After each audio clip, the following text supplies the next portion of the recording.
This hearing will come to order. Today, the committee will discuss the interim nuclear agreement which the United States and 5 other nations have reached with Iran last month, and we welcome our Secretary of State, the Honorable John Kerry, to address the questions of the committee members here regarding the administration's plan. And Mr. Secretary, we very much appreciate you coming before the committee today. And while we will debate how best to derail Iran's nuclear weapons program, I know that you and all of us appreciate that it poses a threat to our national security here in the United States.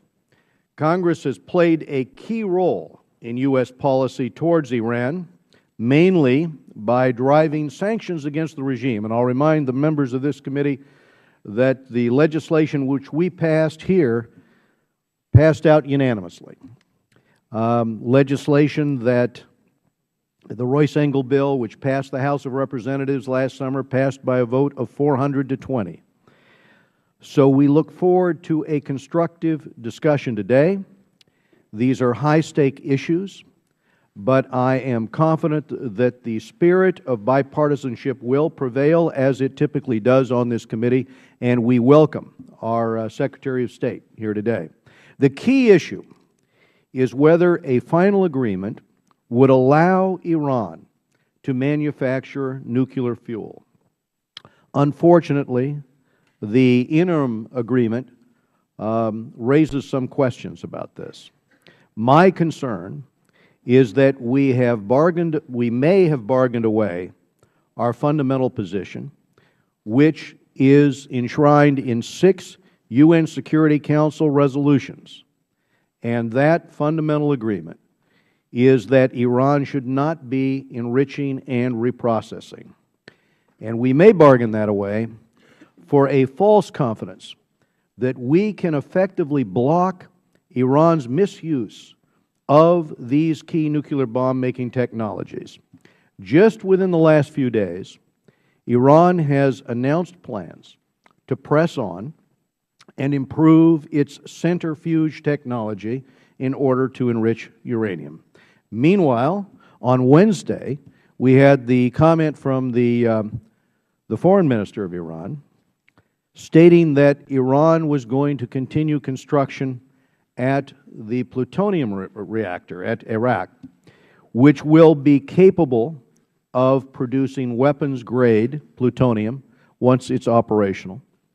And we had another comment from those in the regime that they may produce, that they will set up more of these plutonium reactors.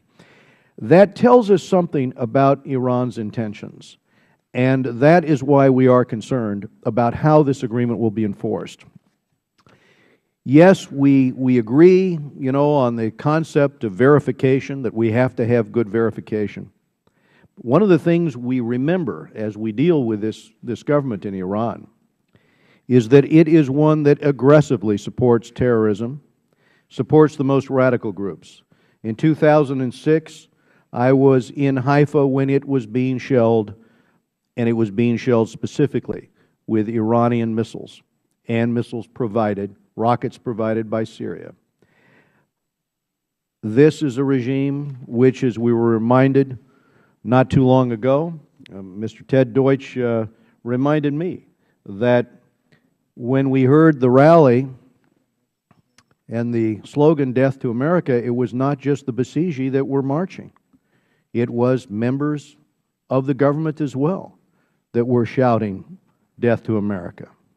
It is a regime which brutally represses its own people. And oftentimes the way a country treats its own citizens tells you how it might treat others. And it threatens our ally with extinction, saying that Israel is a country which could be destroyed with just one bomb. It is that kind of commentary out of the regime that gives us pause. And it has, and this is the important point to many of us, it has a history of deceiving the international community about its nuclear program.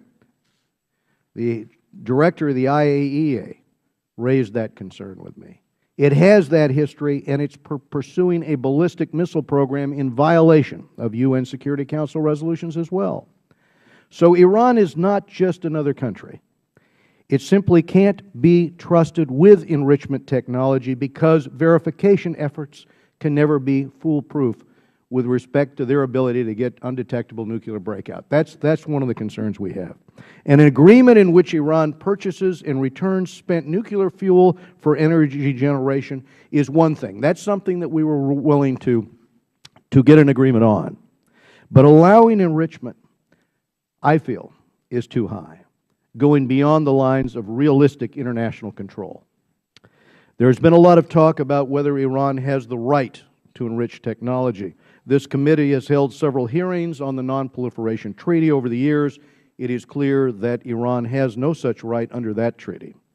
And while I've heard the administration say that Iran has no right, it's a moot point if an agreement permits enrichment, giving Iran a de facto right.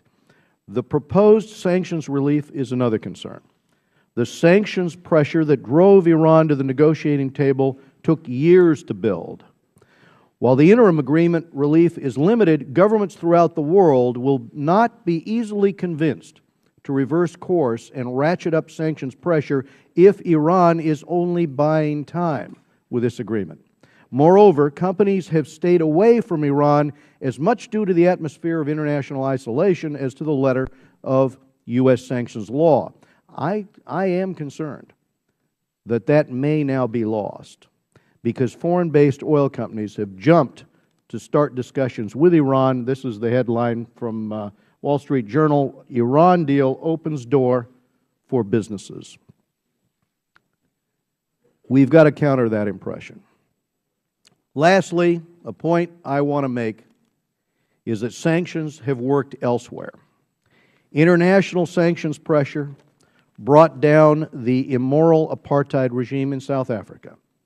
That led to South Africa not only releasing Nelson Mandela from prison, but also abandoning its nuclear arsenal, giving up its atomic bomb. A bipartisan coalition from Newt Gingrich to John Kerry supported those tough sanctions, even overriding a presidential veto. Negotiations, quiet diplomacy was tried first. But at the end of the day, there was the intent that if we did not achieve the result, that the overbearing, the overwhelming sanctions would be imposed, and indeed they were, and indeed they worked. We are facing an immoral and very dangerous regime in Iran, one nearing a nuclear weapon. I am hard-pressed to understand why we'd be letting up sanctions pressure at the very time its economy is on the ropes without getting an agreement which stops its centrifuges from spinning. I think all of us expected that the sanctions would be used to get an agreement that stopped the centrifuge program, to stop those from spinning, and that is my basic concern here. I now turn to Ranking Member Engel for his opening statement.